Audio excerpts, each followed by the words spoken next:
लेकिन कहते हैं कि वासना थी, इसके अगले जन्म में वह कहीं तो अच्छा एक राजा नहीं तो उच्च पदस्थ इस प्रकार से हो जाएगा। क्या वह मुक्त हो गया? वह उसका आखिरी जन्म था? क्या वह ठाकुर के पास नहीं गया था? क्या ठाकुर श्री रामकृष्ण देव के पास वह फिजिकली नहीं थे? क्या बहुत इतने नजदीक थे? नहीं तो दूसरा उदाहरण है हृदय राम का। और कुछ उदाहरण लिखते हैं कि जैसे हम श्री माँ की जीवन चरित्र में पढ़ते हैं, क्योंकि श्री रामकृष्ण और श्री माँ ये तो बिल्कुल एक ही है। तो श्री रामकृष्ण श्री माँ के जो भाई थे, 3-4 भाई थे, उनके संबंध में श्री माँ की क्या धारणा थी, उन्होंने क्या कहा था उनके बारे में? क्या एक ही माँ के उदर में से एक 4-5 भाई और श्री माँ जैसी एक बहन थी, तो श्री माँ के हम बिल्कुल इसको कहते हैं कि भाई है, एक ही ब्लड के है, तो वैसे ही हम मुक्त हो जाएंगे। श्री माँ ने उनके बारे में क्या कहा था? क्योंकि देखने को मिलता है वैसे भी कि उनके जो भाई थे बड़े लोभी थे, प्रचंड लोभी थे, पैसे के बहुत पीछे पड़ते थे। श्री माँ को भी बहुत उन्होंने ट्रबल दिया था और श्री माँ भी बहुत उनके ऊपर नाराज रहती थी, कैसे भी करके उनके साथ रहती थी और उनके मेरे परिवार को एक प्रकार से श्री माँ ने संभाला था बाकी लोगों की। लेकिन श्री माँ उनके ऊपर बिल्कुल संतुष्ट नहीं थी। और दूसरे हम कोई कुछ लोग देखते जैसे भी लाटू महाराज स्वामी अद्भुतानंद, बिहार के कोई तो छोटे से गांव से आए थे, उनको उनका पूर्व जीवन भी कुछ भी याद नहीं था कि कौन से गांव से आए थे, उनके माता पिता कौन थे, उनका जन्म कब हुआ था, कुछ भी उनको पता नहीं था। श्री रामकृष्ण के एक भक्त थे रामचंद्र दत्त, उनके यहाँ वे नौकर जैसे काम करते थे। बाद में ठाकुर के संपर्क पे बने आ गए और ठाकुर के बड़े प्रिय शिष्य हो गए।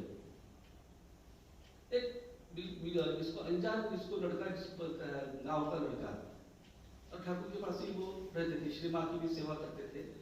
अभी देखिए कि वो भी ठाकुर के संपर्क में आए थे, लेकिन उनकी धारणा और श्री माँ के जो भाई थे उनकी धारणा, उनकी मेरे धर्म को ग्रहण करने की शक्ति, उसमें कितना अंतर है। नहीं तो और भी कुछ लोगों को देख सकते हैं कि स्वामी सुबोधानंद आदि जो ठाकुर के पास बहुत कम समय के लिए आए थे, आखिरी वर्षों में, और वो भी बहुत कम समय के लिए। अगर देखा जाए तो इतने कम समय में, लेकिन वो कहाँ के कहाँ चले गए। और यहाँ देखते हैं कि जो हृदय राम तो श्री माँ के भाई, नहीं तो दक्षिणेश्वर में उस समय में इतने सारे लोग थे जिन्होंने ठाकुर को देखा था, ठाकुर के बहुत ही संपर्क में थे। कोई तो ठाकुर के जैसे हलधारी वगैरह ठाकुर के भाई थे ना, वो चचेरे भाई थे मेरे ख्याल से, वो ऐसे बहुत सारे हृदय भी उनका तो भाई था, वो तो ये भी लोग थे। ठाकुर को इतने नजदीक से देखा था उन्होंने, लेकिन कुछ भी परिणाम नहीं हुआ। तो ये जो अटकाव है ये कहाँ से आता है, इसके ऊपर भी हमको विचार करना पड़ता है कि क्या होता है, किस प्रकार से होता है। नहीं तो हम देखते अभी अगर पुराण का देखेंगे तो श्रीमद् भागवत में आता है, भगवान श्री कृष्ण को देखने में तो इतने सारे लोग थे, बहुत सारे लोग थे। ऐसा कहते कि दुर्योधन की जो सभा थी तो उस समय भगवान श्री कृष्ण ने अपना विश्व रूप बहुत ही बड़ा अजीब ऐसा रूप दिखाया था। तो उसको देखकर जो भक्त थे जैसे कि भीष्माचार्य, द्रोणाचार्य और 2-4 लोग विदुर वगैरह, उनको छोड़कर बाकी के तो सब लोगों को समझेंगे कि क्या हो रहा है, कैसा हो रहा है। उन लोगों को लगा कि ये श्री कृष्ण कोई तो माया भी है। देखिए घटना होती है, कुछ भी होता है तो हम अपने अपने मन से उसको ग्रहण करते हैं और अपनी प्रतिक्रिया इस प्रकार से देते हैं। अभी क्योंकि भावमुखी टॉपिक चल रहा है तो इसके पहले मैं इंट्रोडक्शन कर रहा हूँ। नहीं तो भगवान श्री कृष्ण का एक बड़ा सुंदर एक वर्णन आता है कि जब कंस के जो अंतिम जो युद्ध हुआ था, कंस के साथ युद्ध, ये मैंने वो क्या है, 1 साइडेड बैटल थी। श्री कृष्ण और बलराम उस सभा में कंस ने बुलाया था उनको, तो वो जब पहुंचते हैं उनको जो यह है जो अक्रूर उनको लेके जाते हैं ना, वृंदावन से लेके जाते हैं और वहां पहुंचते हैं। लेकिन कंस के मन में इसको मार ही डालने का है, तो तो इसी प्रकार से उसने पूरी योजना बनाई रहती थी। एक हाथी रखा है, कोई बड़े बड़े मल्ल रखे हैं, कैसे भी करके उन दोनों को खत्म कर दो। तो पहले वो जो कुवलय नाम का एक बड़ा हाथी था, तो उसको मार के श्री कृष्ण उस सभा में पहुंचते हैं कि जहां अभी बहुत सारे मल्ल खड़े हैं बाद में उनको मार। अभी ये श्री कृष्ण और बलराम छोटे लड़के हैं, बच्चे हैं, युवा है, बहुत ही क्या अल्पायुक्त है, और बाकी तो सभी तगड़े हैं। लेकिन इन दोनों ने ही उस हाथी को मैंने मार दिया, और भी क्या बहुत ही मैंने हंगामा किया था। वो सब एकदम विजयी मुद्रा से एकदम आनंद से उस सभा में पहुंचते हैं, और दोनों भी अभी मल्ल के वेश में हैं। उनके शरीर के ऊपर वो हाथी को मारने के कारण वो जो रक्त के छींटे पड़े हैं श्री कृष्ण के शरीर पर, और उनके हाथ में वो हाथी का दांत है। वो लेके जब जैसे जब विजय मुद्रा में पहुंचते हैं, वो एंटर करते हैं दरबार में, तो वहां जो सब प्रजाजन बैठे हैं और कौन भी बैठा है, वो मल्ल भी बैठे हैं, बहुत सारे जो मथुरा निवासी औरतें हैं वो सभी बैठी है। वो देखने के बाद, श्री कृष्ण का रूप देखने के बाद वहां कहते हैं कि नवरस की उत्पत्ति हो गई, ऐसा भागवत में आता है। बड़ा सुंदर वर्णन है। मैंने एकदम हास्य रस भी उनको देखने से कुछ लोगों को हंसी भी आई, कुछ लोगों को जैसे कौशल वगैरह है उनके मन में भय उत्पन्न हुआ कि अरे बाप रे, आ गए क्या, अभी यहाँ तक पहुंच गए, मैंने अभी तो कुछ बोल नहीं सकते क्या होने वाला है। कुछ लोग जो थे उनके मन में कारुण्य आ गया, कुछ लोग थे उनके मन में वात्सल्य भाव आ गया, कुछ लोगों के मन में जिस प्रकार से श्रृंगार भाव का उत्पन्न हुआ कि देखो कैसे लड़के इतने स्ट्रांग है। तो इस प्रकार से नवरस की उत्पत्ति हो गई। तो इस प्रकार से जो हम जो देखते हैं तो अपने मन से देखते हैं बाह्य घटना। तो इसी प्रकार से जब हम ठाकुर को समझने की कोशिश करते हैं, तो जहां तक हमको अच्छा लगता है, जो भी बातें अच्छी लगती है तो हम पकड़ लेते हैं, और बाकी चीजों को हम छोड़ देते हैं।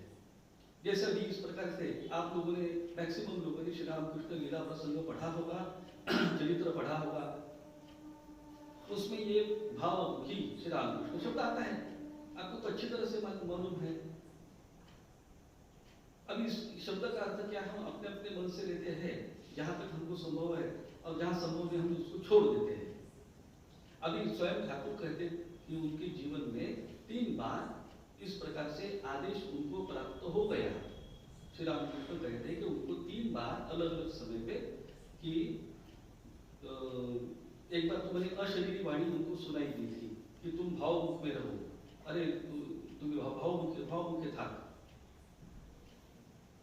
अब तब ठाकुर कहते कि उसके बाद मैं ये लोग क्या बोलते वो सब छोड़ दिया, कि जो उनकी बातें मन में नहीं लेने लगा, क्योंकि हल्दारी में भी जो था उन्होंने भी ठाकुर के मन में एक प्रश्न चिन्ह उत्पन्न कर दिया था कि अरे तुम बेवकूफ हो, तुमको आता नहीं, कुछ नहीं बोले, और तुम्हारे सब दर्शन वगैरह से फालतू है, ये है वो है। तो ठाकुर को बहुत ही दुख लगा था, और श्री काली माँ के पास जाके वो बहुत ही, जिसको कहते हैं कि अपना जो दुख कष्ट है उसको निवेदन करते हैं, और ठाकुर कहते हैं कि श्री माँ ने भी आदेश दिया कि तुम भावमुख में रहो, इस प्रकार से। और जो अंतिम आदेश ठाकुर कहते हैं कि तोतापुरी जब आए थे और उसके बाद उन्होंने वेदांत की साधना की थी, और कहते हैं कि तोतापुरी जाने के बाद वे निरंतर 6 महीने तक निर्विकल्प समाधि में थे, और उस समय के अंत में यह अशरीरी वाणी उनको सुनाई दी, भावमुख में रहो।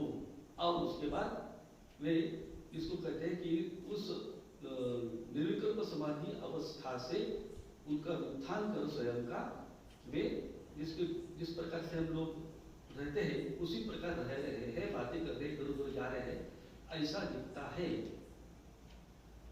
समझने की हमको भी कोशिश करने की है कि भाव की ये क्या चीज है, किस प्रकार से है, और उसके कहीं कहीं हमें संकेत भी प्राप्त होते हैं।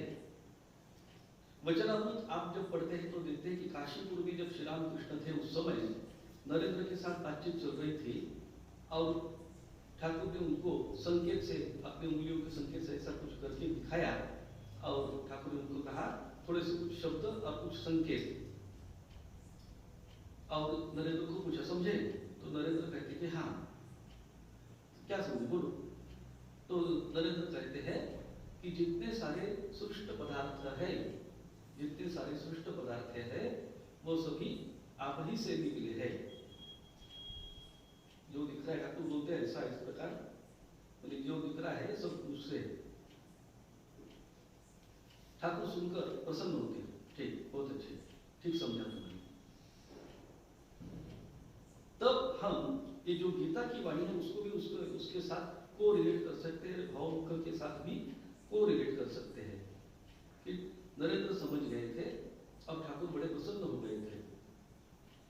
और ऐसे जो नरेंद्र है अर्थात स्वामी विवेकानंद, वो जब श्री रामकृष्ण को अवतार वरिष्ठ इस प्रकार से कहते हैं या तो भगवान श्री रामकृष्ण, तो इन शब्दों का जो अर्थ है वो और जरा गंभीर हो जाता है। भावमुखी श्री रामकृष्ण,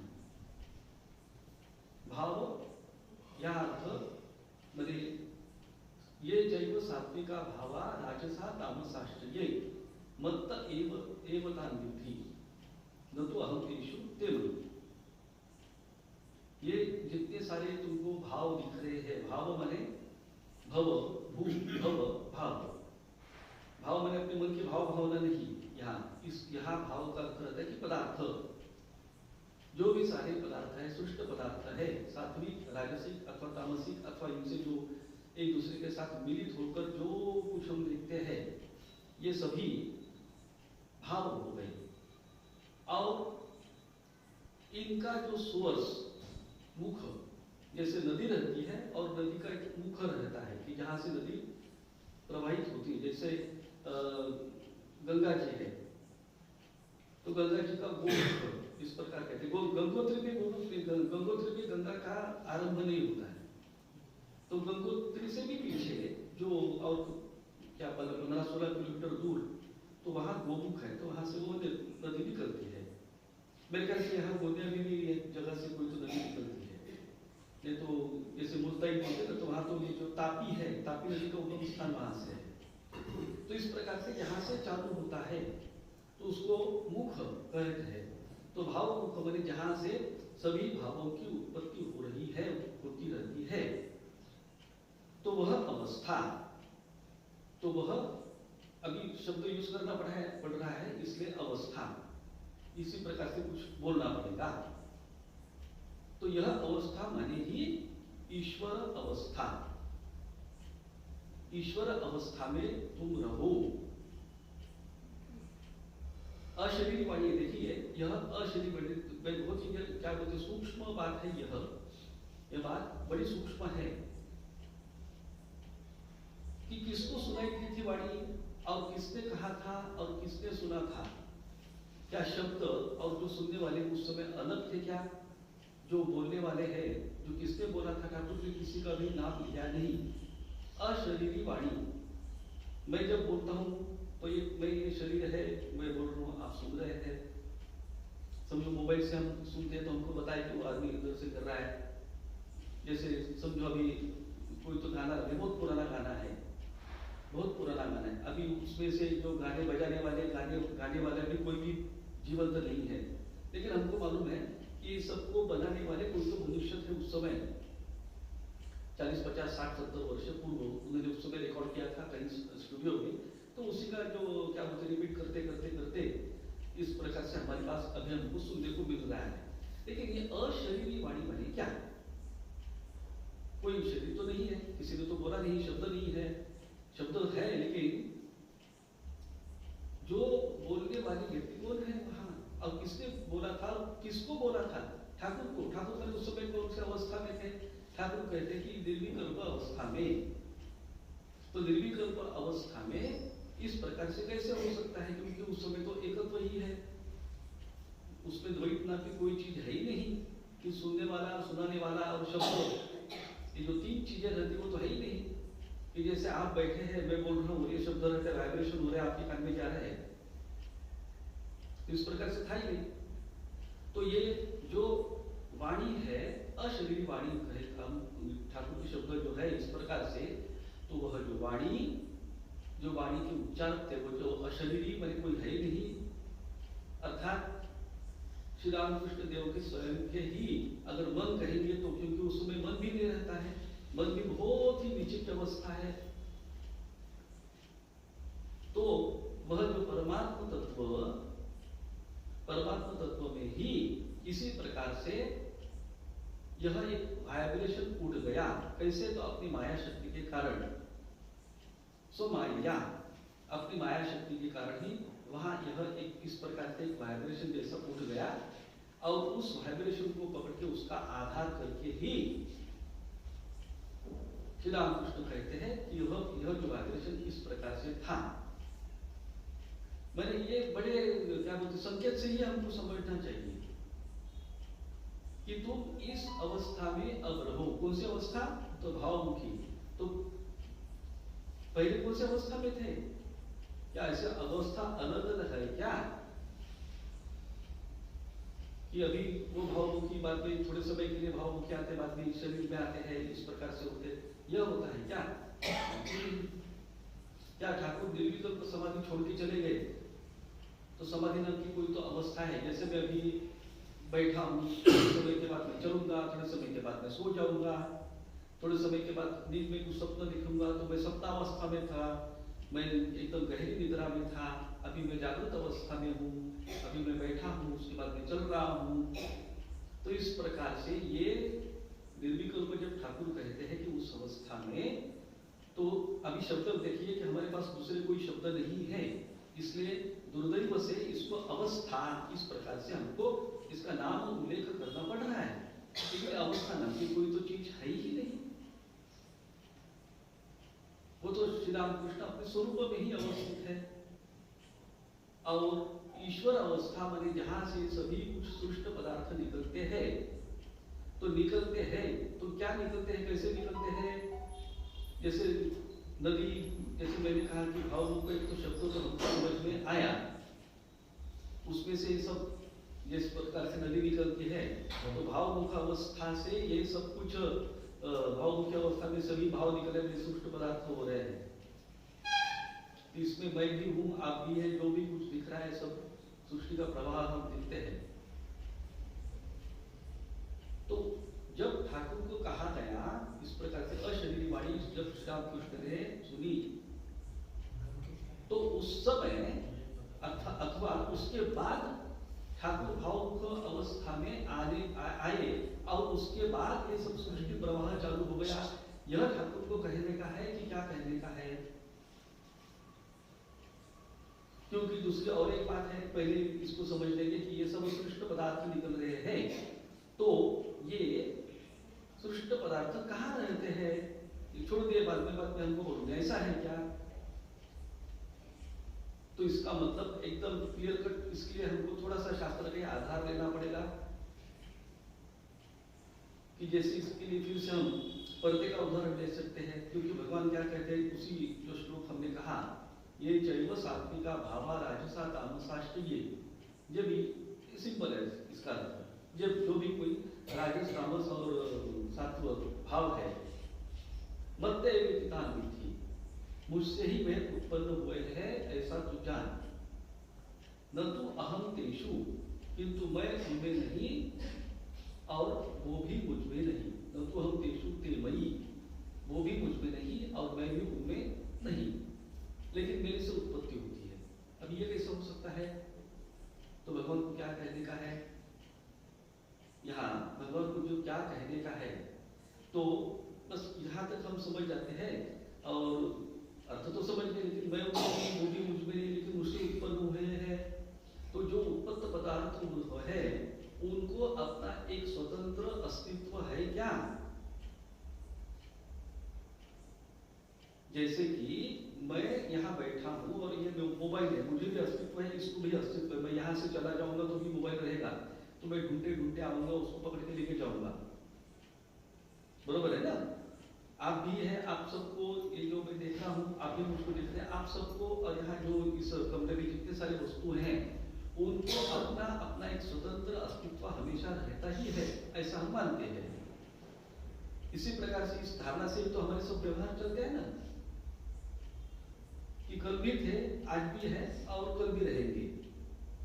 नहीं तो अरे भाई यहाँ तो कल देखा था, अभी आई नहीं, ये तो कोई तो उठा के ले गया है, इसका मतलब इस प्रकार से हम बोलेंगे। तो इस प्रकार से हमारे मन क्या है कि तो उत्पत्ति को स्वतंत्र अस्तित्व है अपना अपना, स्वतंत्र अस्तित्व रहेगा ना सबको। तो जब ठाकुर कहते हैं कि उनसे उत्पत्ति हुई है, ठाकुर अथवा श्री कृष्ण ठाकुर, भगवान श्री कृष्ण जब इस प्रकार से कहते हैं और कहते हैं बाद में कि मैं उनमें नहीं हूं और वो भी मुझ में नहीं है, फिर भगवान कहते हैं कि चातुर्वर्णम मया सृष्टम गुणकर्म विभागशः, वहां भी इसी प्रकार से कहते हैं तस्य कर्तारम अपि मां विद्धि अकर्तारम अव्ययम्, मैंने ही चातुर्वर्ण की सृष्टि की है। ये जो चातुर्वर्ण दिखते हैं अर्थात संपूर्ण सृष्टि समझे, मया सृष्टम, मैंने सृष्टि की है। गुण कर्म विभागशः, गुण और कर्म के विभाग से उनकी उत्पत्ति की है। उसका कर्ता मैं हूं, इस प्रकार से जानू, उसका कर्ता मैं ही हूं। और झट से कहते हैं कि वास्तविक दृष्टि से मैं उसका कर्ता नहीं हूं, मैं अव्यय हूं। तस्य कर्तारम अपि मां विद्धि अकर्तारम अव्ययम्। अरे ये कैसी बात हो गई? अभी तो बोला करता है, करता है नहीं, ये कैसे हो सकता है? इसीलिए हमको हमेशा एक उदाहरण हमेशा मैं जो देता हूँ उसको आप समझिए कि जिस प्रकार से पर्दा और उसके ऊपर आए हुए चित्र, अपने दक्षिणामूर्ति स्तोत्र में भी शंकराचार्य भी इसी प्रकार से कहते हैं, विश्वम दर्पण दृश्यमान नगरी तुल्यम निजांतर्गतम पश्चन आत्मनि मायया बहिर्भूत भूतम यथा निद्रया। तो ये बस उत्पन्न हो रहे हैं, दिख रहे हैं, लेकिन उसका अपना अस्तित्व नहीं है। उसकी उत्पत्ति कहां से पर्दे से हो रही है, उसका अस्तित्व कहां टिका है तो पर्दे पर है, उसका अंत कहां होता है तो पर्दे में होता है। सृष्टि स्थिति विनाशाना, हम कहते हैं रोज शक्ति भूते सनातनी गुणाश्रय गुणमय नारायणी नमोस्तुते, इस प्रकार से तो सृष्टि स्थिति विनाश तो जिनसे उत्पन्न होता है, जिसमें टिके हैं और जिसमें विलीन होते हैं, क्या तो ये सभी ये जैव सात्विका भावा नित्य सृष्ट पदार्थ जिनकी उत्पत्ति हो गई है, कहां से उत्पत्ति हुई है? उनसे, और फिर रहते कहां है तो उनमें रहते हैं, और विलीन कहां होते हैं तो उनमें ही विलीन होते हैं। समुद्र में जो लहरें हैं वे कहां से उत्पन्न होती है? बाहर से कुछ आता है कि नहीं, बस समुद्र से उत्पन्न होती लहरें, और कहां टिकी रहती है? समुद्र के ऊपर ही। और कहां नष्ट होती है? तो कहां उनका विलय कहां होता है? तो समुद्र में होता है। समुद्र के सिवाय उस जो लहरें हैं उनको अपना अस्तित्व था ही नहीं, कभी था ही कुछ ही नहीं। सिर्फ देखने के लिए हमको लगता है कि ये समुद्र और ये लहर, ये पहली लहर, दूसरी लहर, तीसरी लहर, चौथी लहर, करो कौन करो, अनगिनत आती रहती है। सृष्टि हो गई ना उनकी, सृष्टि हो गई, निकल रहा है ना समुद्र से। अलग है कि एक है वो समुद्र से? दिख तो रहे हैं ना, अलग है, अलग है कि बिल्कुल नहीं।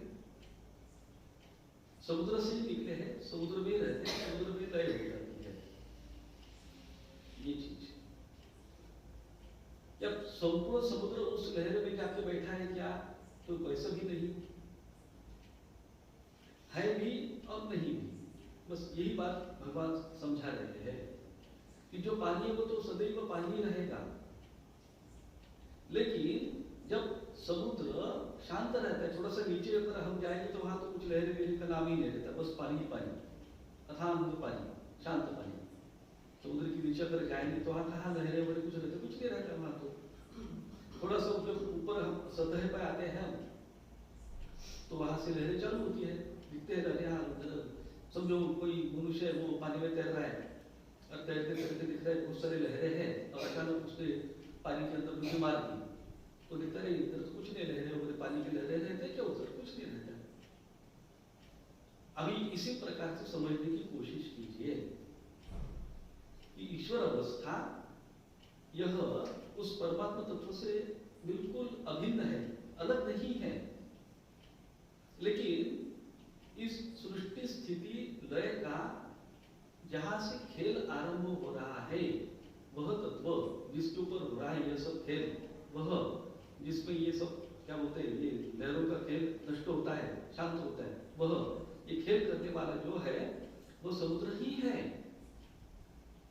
जब हम देख रहे हैं कि अलग अलग है, उस समय भी वह समुद्र ही है।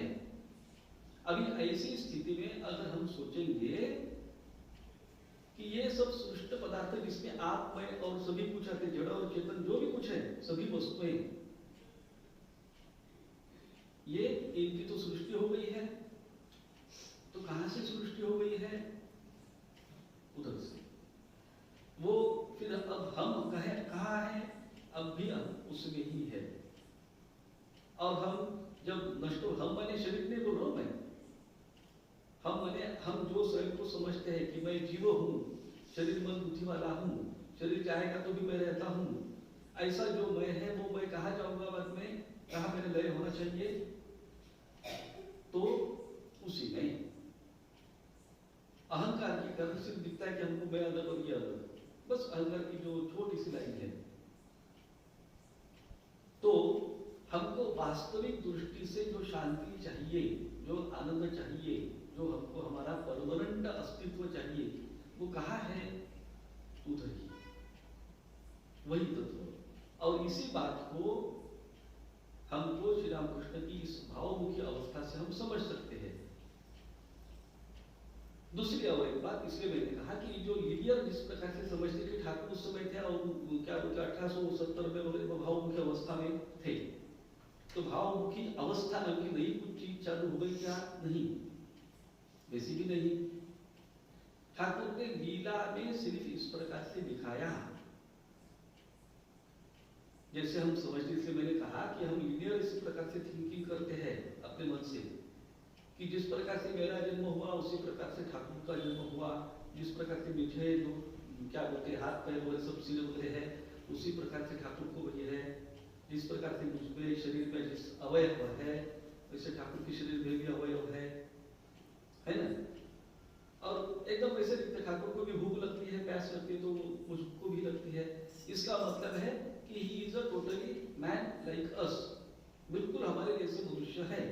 बरोबर, एक हद तक समझ में आता है, लेकिन ये हद बहुत जबर टूट जाती है और समझ में नहीं आता है कि ये कौन है, क्या है, किस प्रकार से है।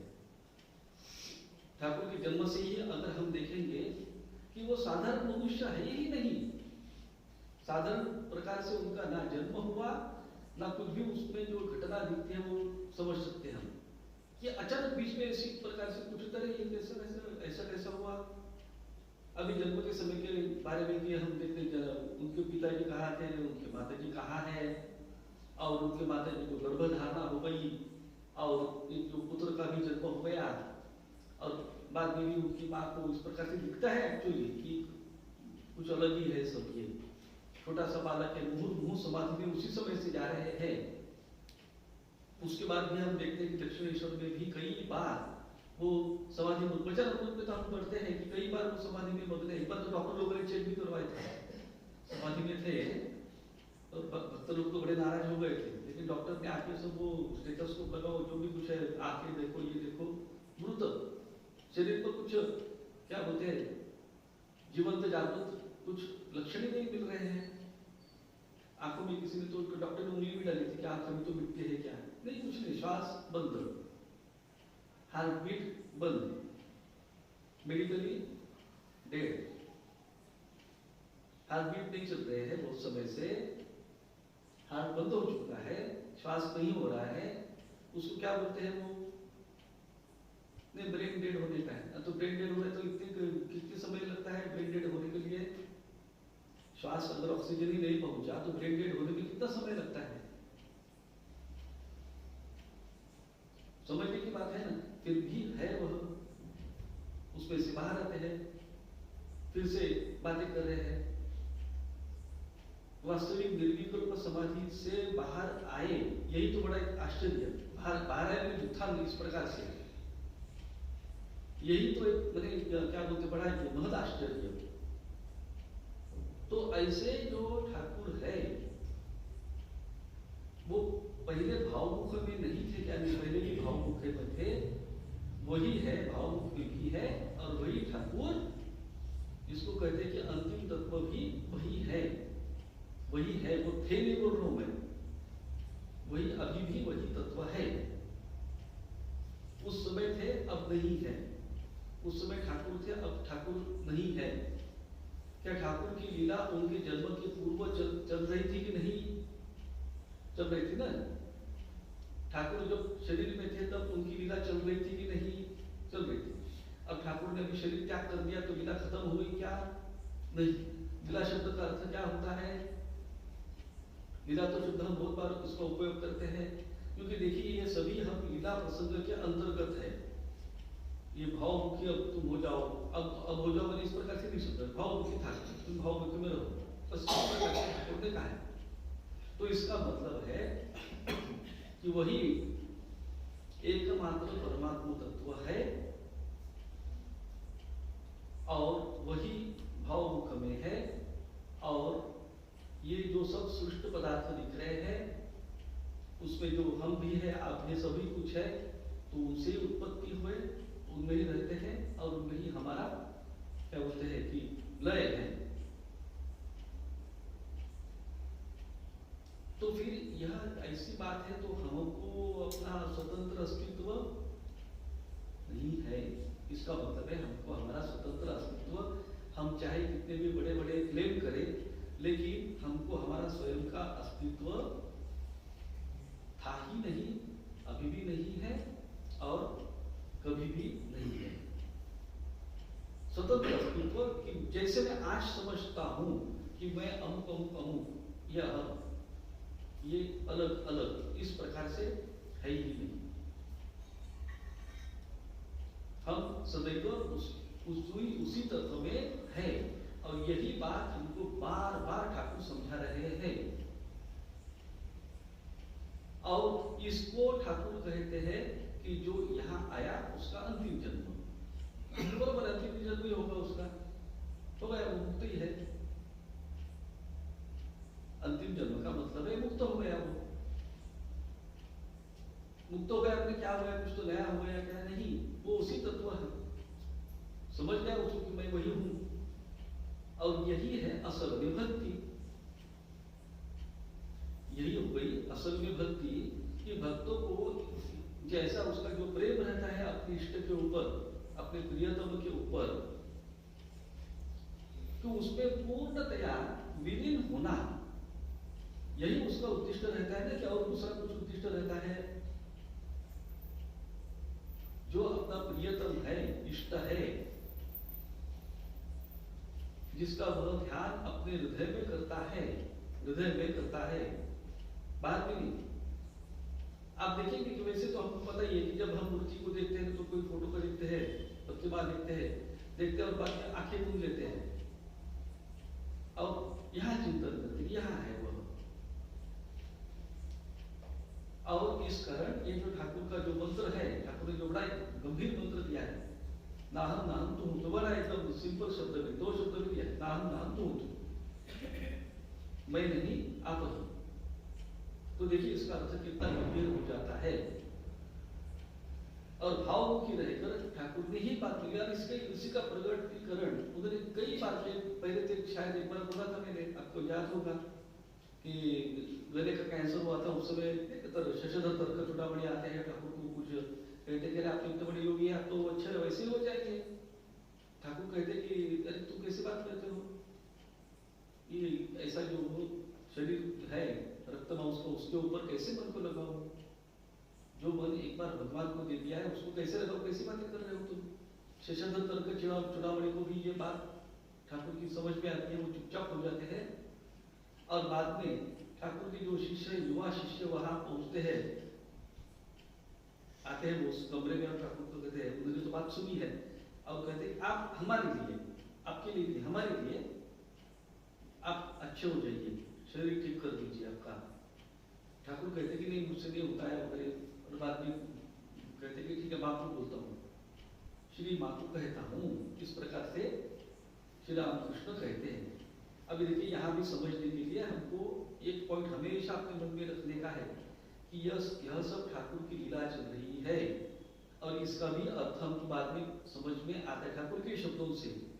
ठाकुर कहते हैं कि यहाँ 2 है, एक वह और एक उसका भक्त। जो गले को जो रोग हो गया है, गले को घाव वगैरह हो गया तो उसको हो गया है, भक्त को हो गया है।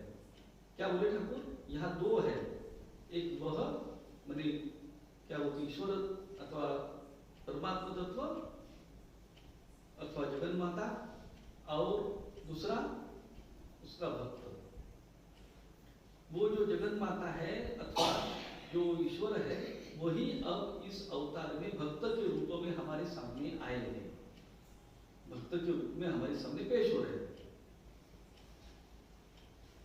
ईश्वर दूसरे रूप में नहीं है, ईश्वर अभी इस अवतार में भक्त के रूप में हमारे सामने आए हैं, कि जिनको हम श्री राम कृष्ण कहते हैं, कि जो श्री राम कृष्ण इस प्रकार से साधना वगैरह कर रहे हैं, है तो वही तत्व। और वह जो अभी भक्त है श्री राम कृष्ण, वो जो उनका क्या बोलते स्वरूप है, परमात्मा स्वरूप ईश्वर स्वरूप है, जगत माता है जो, उस जगत माता को कह रहे हैं। कौन किसको कह रहा है?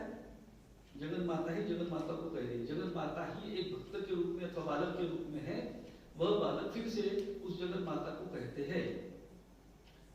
और बाद में वह जो बालक अथवा भक्त है, भक्त श्री राम कृष्ण, वो बाद में इन युवा शिष्यों को कहते हैं, जब वे पूछते माँ को पूछा क्या महाराज, अपनी माँ से कहा कुछ शरीर के संबंध में, तब ठाकुर का जो उत्तर है बड़ा सुंदर है। ठाकुर कहते हैं कि अरे हाँ पूछा, तो क्या कहा माँ ने क्या कहा? अभी देखिए, हमको झट से समझ में आता है कि जगत माता एक अलग है और श्री राम कृष्ण एक अलग है, नहीं। ठीक है, ये समझने के लिए तो बात एक क्या बोलते लेवल तक तो ठीक है। और उस समय ठाकुर कहते हैं कि माँ ने कहा तुम लोगों की तरफ हाथ करके, सब लोगों के ऐसे ठाकुर कहते हैं कि ऐसे माँ ने कहा तुम लोगों की तरफ हाथ करके कि अरे इतने मुखों से कौन खा रहा है? मैंने माँ को कहा था, ठाकुर कहते कि मैंने माँ को कहा था कि कुछ भी कर ले, इस मुख से कुछ खा सकूं, अन्न पेट में जाएगा, शरीर ठीक ठाक रहेगा, ऐसा कुछ कर दे। ऐसा ठाकुर ने बोला कि गले को ठीक कर दे करके, कैंसर को निकाल दे, पर ऐसा नहीं कहा। ठाकुर कहते कि मैंने माँ को कहा कि इस मुख से कुछ अन्न खा सकूं, इस प्रकार से कुछ कर दे। तो माँ ने कहा तुम सब लोगों को दिखा के कि इतने मुखों से कौन खा रहा है? अब ठाकुर कहते कि देखो, इस प्रकार से बोला उसने, इस प्रकार से बोला कि इतने मुखों से कौन खा रहा है? तो क्या बोलो ना, तो चुपचाप हो गया, चुपचाप हो गया। जैसे कि छोटे बच्चे की चोरी माँ ने पकड़ ली, और बच्चा जैसे एकदम बोलते ना कि चुपचाप हो जाता है, कि देखो बराबर है। माँ के पास जाता है छोटा बच्चा और कहता है कि मेरे को चॉकलेट चाहिए। माँ बोलती क्यों रे, पॉकेट में तुम्हारे कितने चॉकलेट है, इतने पहले से दिया ना तुमको, उस वहां से तुमने उठाया ना पहले ही। तो बच्चा बोलता क्या बोलते हैं, हाँ बराबर है, माँ को मालूम है सब ये चीजें, माँ को ये सब चीजें बराबर पकड़ लिया। और वहां से बच्चा चुपचाप चला जाता है, पहले उसको खा ले बाद में, ऐसा बात कहती है। अब इस प्रकार से ठाकुर कहते हैं कि माँ ने बोला कि इतने मुखों से कौन खा रहा है? तो क्या बोलेगा ना, अभी चुपचाप हो गया, चुपचाप हो गया, गड़बड़ हो गया। बोलो माँ ने बराबर पकड़ लिया। माँ को भी मालूम है, माँ को ये मालूम है कि तुमको मालूम है ये तुम सब मुखों से तुम ही खा रहे हो, ये बात तुमको अच्छी तरह से मालूम है। और फिर से आके तुम पूछ रहे हो कि इस मुखों से क्यों नहीं खा रहे हो? समझ रहे ना कि तुमको पता है कि तुम सब में हो, फिर से आके उसको पूछते हो कि इस मुखों से क्यों नहीं खा सकता हूं? इतने मुखों से कौन खा रहा है? फिर देखो कितनी गंभीर बात है ये बात सुनकर ठाकुर के मुंह से जो शिष्य थे वो तो एकदम अवाक हो गए, चुप हो गए, और चुपचाप वहां से चल दिए।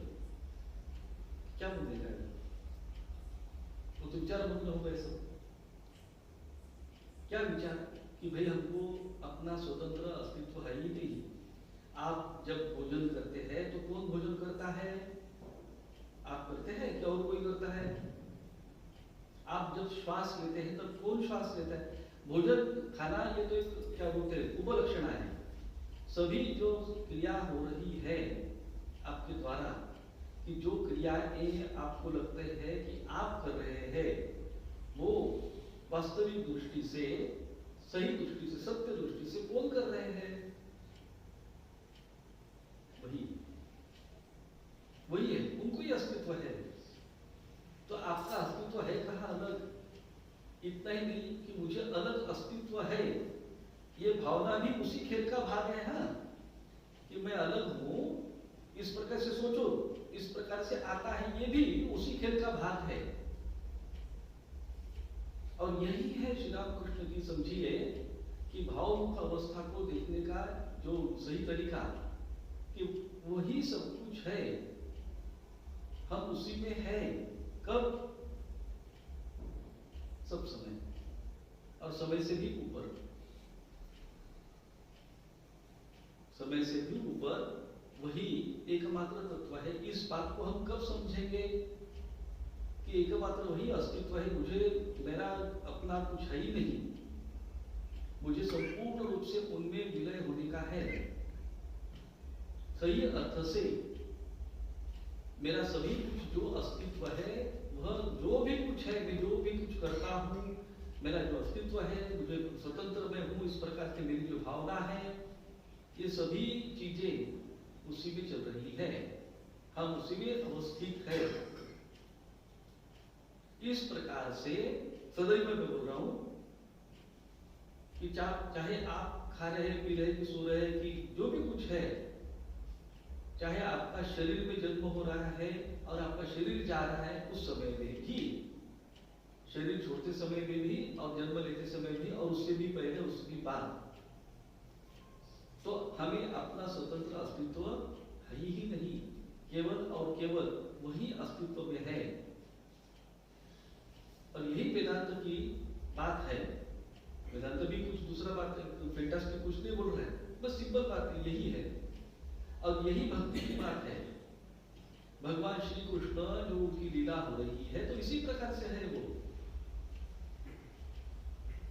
कि बहुत सारे कुछ लोग हैं और उसमें भगवान श्री कृष्ण आ गए, ऐसा नहीं। भगवान श्री कृष्ण ही सभी रूपों में है, सभी इधर भी है, उधर भी है। वो पांडव में जितने हैं उतने कौरव में भी है, जितने वे वसुदेव और देवकी में हैं उतने ही वह वो कंस में भी है, शिशुपाल में भी वही है। अभी ये तो आपको पता ही है कि जो शिशुपाल वगैरह थे, तो रावण वगैरह थे, रावण कुंभकर्ण कौन थे लोग? पुराण में भी आता है ना, रामायण में आता है बातें। रावण और कुंभकर्ण कौन थे? ये तो शिशुपाल और दंतवक्र कौन थे? हिरण्यकशिपु, अपने भयंकर राक्षस है ना, प्रहलाद का जो है सब। तो हिरण्यकशिपु और हिरण्याक्ष ऐसे दो राक्षस थे।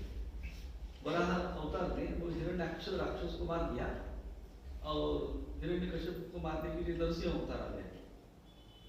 फिर बाद में रावण और कुंभकर्ण, उन दोनों को मारने के लिए रामचंद्र। फिर कृष्ण अवतार में शिशुपाल और दंतवक्र, उससे ज्यादा नाम नहीं आता। ये सभी लोग कौन थे? ये जो रावण कुंभकर्ण थे, हिरण्याक्ष, हिरण्यकशिपु ने तो उसको पेट पूरे फाड़ दिया, फिर राक्षस था वो। ये जो है ये भी भगवान के ही है, उनके ही है, उनके द्वारपाल थे। ऐसा हम पुराण में पढ़ते हैं ना, जय और विजय नाम के वैकुंठ के दो द्वारपाल, जिन्होंने सनक, सनातन, सनंदन वगैरह जो चार ब्रह्म कुमार थे, वो भगवान को मिलने के लिए जा रहे थे, तो उनको अटकाव कर दिया, नहीं जाना अंदर, क्योंकि ये तो ब्रह्म कुमार है, परमहंस है, आयु से बहुत बड़े हैं, दिखते हैं, लेकिन शरीर पे वस्त्र ही नहीं, परमहंस अवस्था, दिगंबर। तो बड़े आनंद से जा रहे हैं भगवान को मिलने के लिए। और उन्होंने सब जो दोनों हंसते लगे उनको देखकर, तो बोले ऐसे नहीं जाते हैं, ये तो वैकुंठ है, ऐसा भी देव देवता देखो कितना आनंद हो रहा है, इतने क्या होते हैं, तो कपड़े तो पहनो ठीक, तो कपड़े नहीं पहने, ऐसे कैसे अंदर जा सकते आप? पुराण में आता है, पुराण में इस प्रकार से एलेगोरिकली कहते हैं। तो ये दोनों चारों जो ब्रह्म कुमार नारायण होते हैं, तुम क्या कर रहे हो? हम हमारे पिता से साक्षात मिलने जा रहे हैं, तुम हमको अटका रहे हो? तो बोले नहीं, हम नहीं जाने देंगे, नहीं कर देंगे, सभी बाकी देव देवता देख रहे हैं।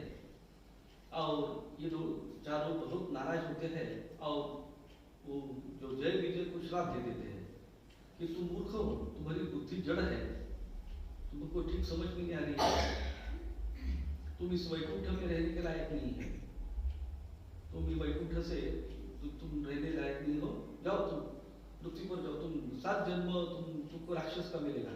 उसके बाद बोलते ना तुम राक्षस योनि में जाओ, तुम्हारी जड़ बुद्धि है तो ऐसी बुद्धि चलती है तुम्हारी, यहाँ से निकल जाओ। अभी वो दोनों एकदम हड़कंपा हो गया। वैकुंठ के द्वारपाल को ही 4 लोग आ गए, उन्होंने श्राप दे दिया। ब्रह्म कुमार है वो बेचारे घबरा गए। अभी सभी उधर बोलते थे बड़ा कमोशन हो गया वैकुंठ में, तो ये सब बातें सुनकर स्वयं भगवान विष्णु वहां आ जाते हैं और पूछते कि क्या हुआ करके, तो जय विजय हो, बोलते कि भगवान हम तो आपके सेवक हैं। बोलते हैं बरोबर है बात, तो और क्या हुआ? नहीं हमने कुछ आदमियों को अटका कर दिया, वो ऐसे रहते हैं दिगंबर अवस्था में, आयु बहुत बड़ी दिखती है, कपड़े भर गए तो उनको अंदर आने से मना कर दिया। तो बोले उनको क्यों कहते, वो तो मेरे बच्चे हैं, उनको ही तुमने अटकाव कर दिया। तो बोले हाँ नहीं लेकिन उन्होंने हमको श्राप दे दिया। तो बोले भाई मैं तो तुम इसमें झगड़े में मैं नहीं पड़ूंगा, उन्होंने बोला है तो उनके शब्द सत्य हो जाएंगे। तो ये जय विजय तो क्या बोलते एकदम हार्ट ब्रेक बोलते हैं इस प्रकार से कि भगवान में भी नहीं बचा है तो क्या करेंगे। तो प्रार्थना करते बोले उनसे बोलो अभी कुछ शब्द देने के लिए, कुछ को उद्धार करने के लिए। तो तब तक उनका शायद थोड़ा सा क्रोध ठंडा हो गया था। तो वो ब्रह्म कुमार कहते हैं कि ठीक है, अगर भगवान आएंगे और तुमको इस राक्षस शरीर से मुक्ति देंगे तब तुम्हारा उद्धार 3 जन्म में हो जाएगा। तो मैं तो बहुत अच्छी बात, लेकिन भगवान क्यों आएंगे?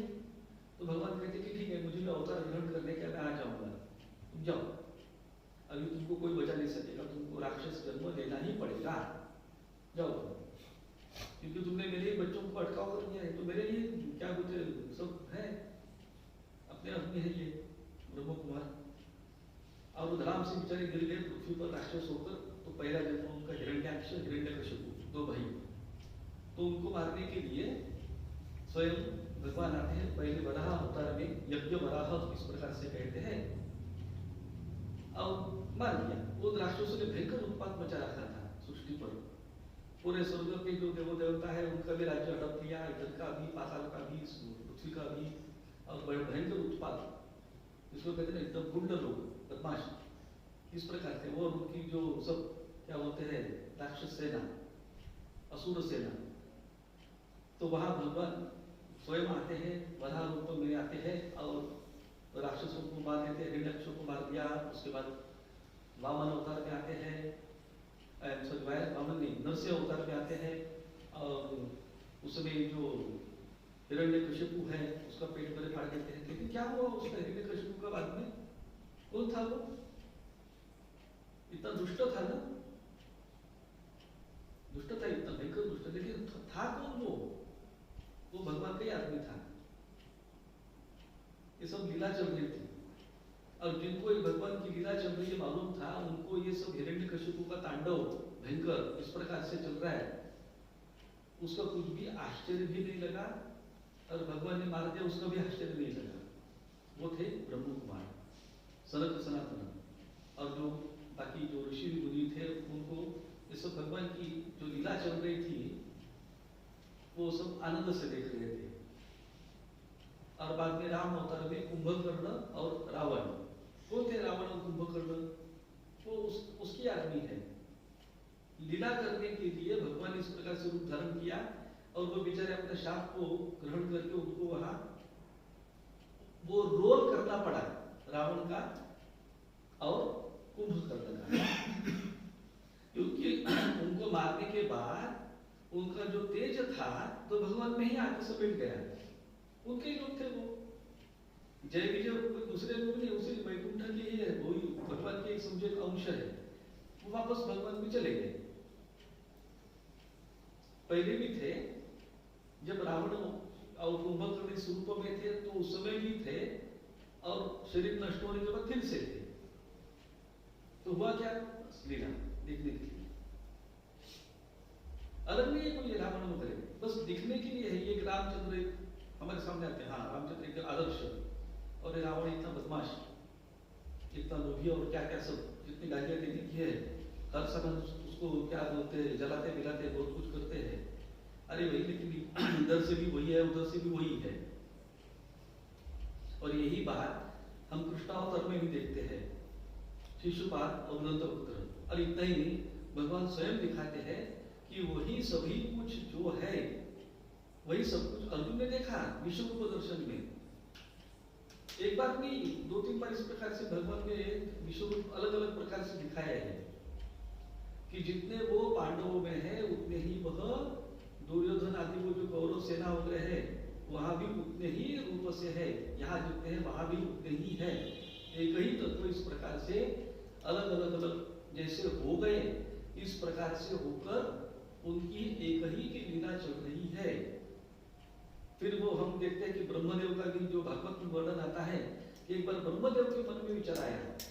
ब्रह्मदेव हमेशा बूढ़ा दिखाते हैं, ऐसा दाढ़ी वगैरह 4 मुख वगैरह। अभी इस बूढ़े के मन में इस प्रकार से क्यों विचार आया पता नहीं, कि अभी भगवान की भी परीक्षा ले ले श्री कृष्ण की। श्री कृष्ण उस समय बालक थे, तो यही है क्या ये समझने के लिए वो एक बार वो वन में जाते हैं। श्री कृष्ण उनके जो क्या बोलते बालक उनके साथी जो है छोटे हैं, अब छोटे छोटे जो गायों के बछड़े उनको लेके जाते हैं चराने के लिए, और वहां उनका आनंद रहता था खाना पीना करने। तो उस समय क्या हुआ, एक दिन एक जो असुर था अजगर रूप में आ गया, बहुत बड़ा, उसका नाम मुझे याद नहीं, अजासुर के ऐसे कुछ तो है। तो वहां वो आ गया और उसने अपना मुंह था ऐसा बड़ा फैला दिया बहुत एकदम। तो दूर से बालकों को लगा कि कोई तो गुफा है, तो गुफा के अंदर क्या है देखने के लिए सब बालक जाते हैं। अब श्री कृष्ण को पता है भगवान उनके लिए तो गड़बड़ है, इसमें गड़बड़ हो गई है, ये तो राक्षस दिख रहा है। तो सब बच्चों को वो कंट्रोल करना चाहते हैं, लेकिन सभी बच्चे उधर दौड़ पड़ते हैं, अंदर चले जाते हैं जो गोप बालक, और देखते कि भगवान देखते कि अभी तो बड़ी कठिन परिस्थिति हो जाएगी, सब मर जाएंगे। तो स्वयं भगवान भी श्री कृष्ण भी उसके पीछे चले जाते हैं, और सब अंदर चले जाने के बाद उसने अपना मुंह बंद कर दिया। अजगर ने जो था उसने अपना पायथान बड़ा था बंद कर दिया, सभी बालक अंदर अभी खा जाएगा उनको बचा देना। लेकिन जैसे अंदर जाते हैं तो सब लोग ये जो बच्चे हैं रोने लगते हैं, गोप बालक कि अरे कहाँ टपे क्या हुआ। तब श्री कृष्ण अपना रूप बहुत बड़ा कर लेते हैं और उसको पेटी फाड़ देते हैं कि बोलते अपने शरीर का आकार इतना बड़ा कर लेते हैं, ठहरो बोले करता हूँ उसका काम, और उसको पेटी फाड़ देते हैं। बाद में सब बच्चे आते थे, श्री कृष्ण की जय वगैरह सब होता है। अब उसके बाद ये ब्रह्मदेव का खेल चालू होता है। ब्रह्मदेव देखता है कि क्या है ये, कि सही में अवतार है कि क्या है। तो वो क्या करता है कि जब बालक अभी भोजन की अभी सभी उनकी व्यवस्था हो रही है, तो उस समय ये जो बछड़े हैं उनको गायब कर देता है।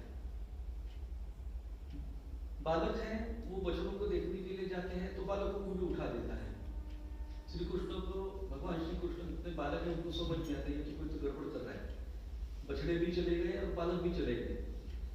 ब्रह्मदेव उनको उठा के सबको एक गुफा में रख देते हैं, और उनको क्या बोलते हैं मोह में डाल देते हैं। मोह में बोलते हैं कि बस सो जाएंगे वो, उनको कुछ समझेगा नहीं। अब देखते हैं कि श्री कृष्ण क्या करते हैं, अवतार है ना, देखता हूँ क्या करते हैं।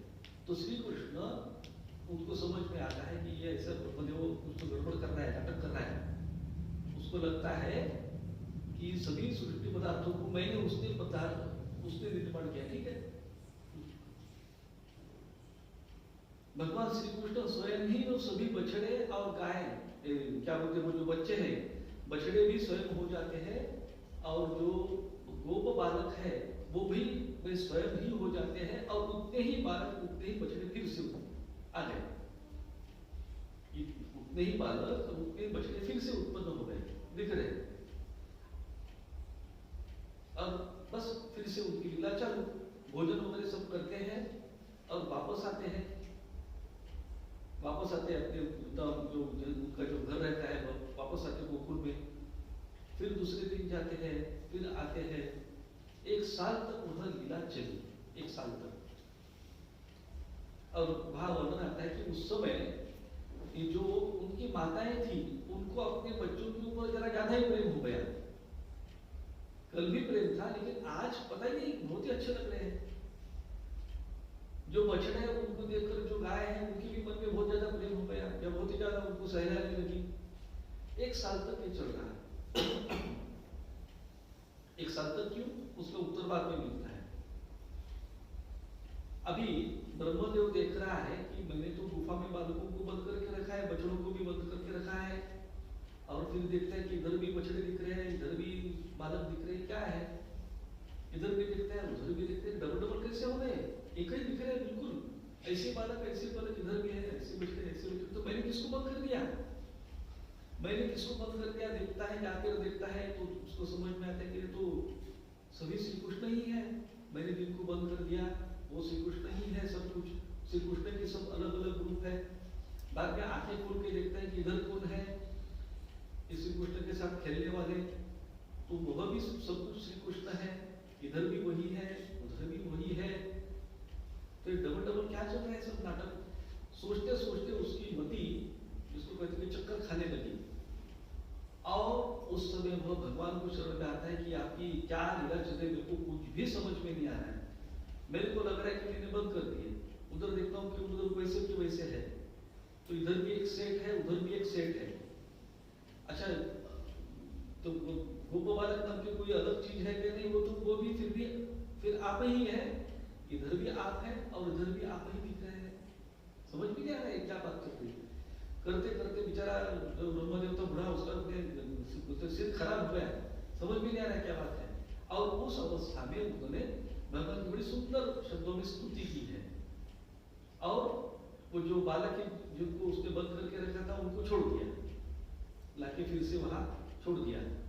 अभी तो दो, एक और एक, दो होने चाहिए ना, एक और एक, इधर भी एक सेट है उधर का एक सेट है, वो ठीक है एकदम समान है, लेकिन अभी 2 सेट आ गए तो डबल होने चाहिए, डबल भी नहीं हो गए। बाद में देखते कि एक ही है फिर से, क्योंकि श्री कृष्ण ने अपने सभी जो रूप है जो लिए थे उसको फिर से अपने में समेट लिया, ये जो पहले वाले हैं तो वही बालक है फिर से। अभी ये बालक उस दिन वापस गए, जब इस प्रकार से हुआ, ब्रह्मदेव का मोह भंग हो गया, ब्रह्मदेव का जो अहंकार था वो टूट गया, उसको ज्ञान हो गया। उसके बाद कथा आती है भागवत में कि जब ये सभी बालक श्री कृष्ण के साथ उस दिन जब वापस लौटे गोकुल में, तब वे कहते हैं कि आज जबरदस्त भगवान श्री कृष्ण ने लीला की, कान्हा ने आज जबरदस्त लीला की, बहुत बड़ा काम किया। तो क्या हो गया, एक बड़े अजगर को मार गिराया। तो ये सुनकर भागवतकार कहते कि श्री कृष्ण गाल में थोड़े से बोलते ना, मन ही मन हंस देते हैं, क्योंकि ये बात होकर कितने दिन हो गए थे, 1 साल हो गया था। लेकिन बालक क्या बोल रहे हैं, आज ये क्यों इतना टाइम चला गया, टाइम भी आप बोलते हैं, टाइम भी आप क्या हो गई, क्योंकि ये बालक तब तक ब्रह्मदेव के कब्जे में थे, और ब्रह्मदेव के कितने समय के लिए, बहुत कम समय के, ब्रह्मदेव का समय बहुत ही थोड़ा सा था, लेकिन पृथ्वी पर वो 1 साल हो जाता है। ब्रह्मदेव के 1-2 सेकंड बने हमारे लिए 1 साल, तो इसलिए क्या बोलते हैं, सब देखकर भगवान हंस देते हैं कि ये है माया, क्योंकि सब लोग देखने जाते हैं तो अरे तो अजगर मर के तो बहुत दिन हो गए, बच्चे को आज ही मार दिया, वो तो बहुत पुराना पड़ा है, उसकी लाश उधर वो जो पड़ा है शरीर उसका तो पुराना दिख रहा है, बच्चे बोलते कि आज ही मार दिया, और बच्चे बोलते हाँ आज ही मार दिया, हमने देखा है। अभी किसकी बात सत्य हो गई, किसकी भी बात नहीं है, सिर्फ वही एक ही तत्व है, और वही सब कुछ यह इस प्रकार से लीला कर रहा है। अर्थात यह लीला दिखाने के लिए भगवान ने इस ब्रह्मदेव के दिमाग में इस प्रकार से बात घुसाई कि करो, इस प्रकार से मेरी परीक्षा ले लो, ब्रह्मदेव को भी अपना अलग अस्तित्व नाम की चीज नहीं है। यह बात ब्रह्मदेव को उस समय समझ में आती है कि केवल इधर ही बालक और कृष्ण और इस प्रकार से नहीं, मेरे को भी मेरा अस्तित्व है ही नहीं है, तो केवल एक ही है। तो इस प्रकार से भक्ति से गदगद होकर उस समय वह प्रार्थना करता है कि आप ही पे सब कुछ है, आप ही सब कुछ बने हैं, और सब कुछ आप बनकर भी आप कुछ नहीं हुए। यही है भावुकी अवस्था। और ठाकुर ने लीला के लिए इस प्रकार से भावमुख अवस्था में है, लेकिन भावमुख अवस्था में कोई तो दूसरा छोड़कर भावमुख में आ गए, नीचे आ गए। बोलते ना कि आदमी पहले अच्छा था, अभी आदमी जरा डाउन हो गया, जरा क्या बोलते उसका फॉल हो गया, तो फॉल होने के बाद अभी वो जरा बदमाशी के काम कर, पहले अच्छा था आदमी ये। अब बोलते ना कभी कभी आपस में कि पहले कुछ साल पहले अच्छा था, अभी जरा गड़बड़ हो गई इसके दिमाग में, क्या संगत में अच्छी नहीं है, तो अभी उसका मन खराब हो गया, नीचे आ गया। ऐसी बात नहीं, वही एक ही तत्व। दूसरा और एक हम समझने के लिए कहता हूं, नरेंद्र के बारे में जब ठाकुर कहते हैं, नरेंद्र अर्थात स्वामी विवेकानंद, उसके बारे में, जन्म के बारे में ठाकुर कहते हैं, सप्तर्षि का मालूम है ना आपको, सप्तर्षि ठाकुर कहते हैं कि एक दिन एक समय इस प्रकार से मन ऊपर ऊपर गया और खंड के राज्य से अखंड के राज्य में प्रवेश किया। वहां देखा, ठाकुर के शब्द है ना, देखो वो पढ़ो फिर से। वहां देखा कि जिस स्थान में देवी देवता भी अपना अस्तित्व अलग कुछ है इस प्रकार से रख नहीं पाते, उस अवस्था में सप्तर्षि बैठे हैं और बड़े गंभीर ध्यान में समाधि में अवस्थित है। और उसी अखंड के जो अखंड है उसी में से एक, जो अखंड चैतन्य है उसी में से एक अंश निकल के उसने बालक का रूप धारण किया, उसने बालक का रूप धारण किया। और सप्तर्षि में एक जो ऋषि थे उसके पास वह बालक पहुंचता है, उसके गले में हाथ डालता है और कहता है कि मैं जा रहा हूं, मैं पृथ्वी पर जा रहा हूं, आपको भी मेरे साथ आना पड़ेगा। सप्तर्षि में से एक ऋषि को कहते हैं वो बालक। कौन देख रहे हैं सब ये? कौन देख रहे हैं? ठाकुर देख रहे हैं। क्या देख रहे हैं? वो बालक को देख रहे हैं, वो सप्तर्षि को देख रहे हैं, उस खंड को देख रहे, खंड का राज्य, अखंड का राज्य, देवी देवता, सप्तर्षि।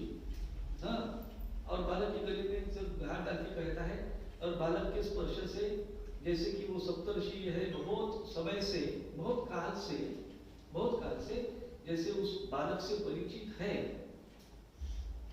तो सप्तर्षि जो है वह एक ऋषि, वो थोड़े से अपने आंखें खोलते हैं, उस बालक की तरफ देखते हैं और स्मित हास्य करते हैं कि ठीक है, सम्मति दर्शन, कि ठीक है आ जाऊंगा, और फिर से अपने गंभीर ध्यान में चले जाते हैं। और ठाकुर कहते हैं उसके बाद उसी ऋषि का अंश, उसी ऋषि का एक अंश विलोम गति से पृथ्वी पर आया। तब मुझे समझ में आया कि यही वो नरेंद्र है, ये जो नरेंद्र है वह वही है। बस ठाकुर की जो उनका जो दर्शन था समाप्त हो। अभी देखिए कि वो बालक कौन था? बालक कौन था? वो बालक ने कहा था कि मैं जा रहा हूँ, तुमको आना पड़ेगा। तो बालक वहां उधर ही अटका गया क्या? नहीं। तो बालक कौन था? वो ठाकुर थे। ये देखने वाले कौन थे? वो भी ठाकुर। सप्तर्षि कौन थे फिर ये? और ये सब अखंड का राज्य था, वो क्या था? फिर अखंड का अंश कैसा हो गया? हो सकता है क्या? अगर हम मैंने लॉजिकली थिंकिंग करके देखने वाले भी वही है, वही बालक है, और वो देख रहे हैं फिर सप्तर्षि, वो अखंड खंड देवी देवता, वो सप्तर्षि और सब कुछ वह एक ही तत्व है जिसको हम कहेंगे श्री राम कृष्ण। वही इसी प्रकार से सब कुछ हो गए हैं और लीला चल रही होगी। अभी प्रश्न आता है कि क्यों हो रही है लीला? लीला का कारण क्या है? भगवान क्यों जन्म लेते हैं? ये कैसे प्रश्न हमारे मन में आते हैं और हम उत्तर देना आरंभ कर देते हैं। एक एक जिसको बोलते ना, क्या बोलते हैं, stock questions and stock answers, फटाफट अपने तैयार रहते हैं लीला के लिए। लीला के कुछ तो बोलते थे लीला के लिए। इसका कारण, हेतु, नो हेतु नो कारण, यही इसका अंतिम उत्तर कि भगवान लीला क्यों करते हैं। मुझे पता नहीं, आप किसी को भी पता नहीं, और कोई भी नहीं बोल सकता नहीं। इसका मतलब कि हमको कारण मालूम नहीं है, यह अर्थ नहीं। कारण मालूम नहीं है कि कुछ तो है लेकिन हमको अभी तक पता नहीं है, इस अर्थ से नहीं कह रहा हूं। तो इसका अर्थ है कि इसको अकारण, अकारण, क्योंकि उसका लॉजिकली और किसी भी प्रकार से कोई भी उत्तर नहीं है, क्योंकि यह प्रश्न एक वास्तविक दृष्टि से देखा जाए तो यह मूर्खतापूर्ण प्रश्न है। जिस प्रकार से सूर्य है और सूर्य का प्रकाश, सूर्य प्रकाश देता है क्या? प्रकाश कौन देता है? हम क्या कहते हैं कि पृथ्वी पर प्रकाश कौन देता है? सूर्य। जाके सूर्य को पूछो तुम भाई प्रकाश देते हो क्या? वो क्या बोलेगा? मैं तो नहीं देता भाई, मैं कुछ करता ही नहीं, मैं हूं बस, मेरा अस्तित्व है, इसी का मतलब है प्रकाश है। प्रकाश और सूर्य कुछ अलग नहीं है। सूर्य का आकाश में रहने मैंने तुम्हारे लिए दी है, अभी वो प्रकाश देने का काम करता है कि जैसे मैंने टॉर्च चालू किया, मैंने टॉर्च चालू किया तो वहां से प्रकाश निकल गया, तो वैसा सूर्य कुछ अपना टॉर्च डालता है क्या पृथ्वी पर? नहीं, उसका स्वभाव है, वैसा ही है वो। देवस्य एष स्वभावोऽयम् आप्तकामस्य का स्पृहा। उसको कुछ भी वांट नहीं है, अभाव नहीं है कि जिसके लिए वह लीला नाम का काम करेगा, नहीं, उसका वो स्वभाव है। इसी प्रकार समुद्र का स्वभाव की लाटा क्या बोलते हैं, लहरें आती रहती है, लहरें आती रहती है, जाती रहती है, शांत भी है, लहरें भी है। शांत समुद्र और ये जो लेलायुक्त क्या बोलते हैं, लहरें वाला समुद्र एक ही है। ठाकुर कहते हैं ना, क्या बोलते जो सर्प कुंडलाकार बैठा है और वही सर्प बात से चलना चालू कर देता है, क्या दो हो गए? सर्प नहीं, एक ही है। यह भी और वह भी दिखने के लिए अलग दिखते हैं। एक में उनकी शक्ति पोटेंशियल है, एक में उनकी शक्ति डायनामिक हो गई, बस इतना ही अर्थ, इतना ही कर सकते हैं, और वो शक्ति भी उनकी ही है। तो वही भगवान अपने माया शक्ति से अलग अलग हुआ सा जब दिखता है, तब हम कहते कि उनकी लीला चालू हो गई। चालू हो गई इसका मतलब पहले नहीं थी, ऐसी नहीं, चली रही है। एक ही समय वह यह भी है और वह यह भी है, वह एट द सेम टाइम सब कुछ हुआ है और एक ही साथ वह कुछ भी नहीं हुआ है। और यही अनेकत्व में जैसे जिस प्रकार से आए हैं इस प्रकार से मालूम होना, तो उस समय कहते कि यह उनकी भाव की अवस्था, उनके मूल अवस्था में कुछ भी गड़बड़ नहीं हुई, वैसे ही है वह। लेकिन जिस समय हम देखते कि अनेक पदार्थ हो गए, अनेक कुछ उनमें से उत्पत्ति हो गई, उत्पत्ति हुई, इस प्रकार से जब कहते हैं तो उस समय हम कहेंगे कि यह भावमुखी, और यह उनकी भावमुखी अवस्था निरंतर है, क्योंकि जो ईश्वर है वो परमात्मा तत्व, शुद्ध तत्व, इसमें अंतर नहीं है। इसलिए हम देखिए रामनाम में भी कहते हैं ना, पहले क्या कहते हैं? शुद्ध ब्रह्म परात्पर नाम, शुद्ध तत्व, फिर कालात्मक परमेश्वर नाम, परम ईश्वर।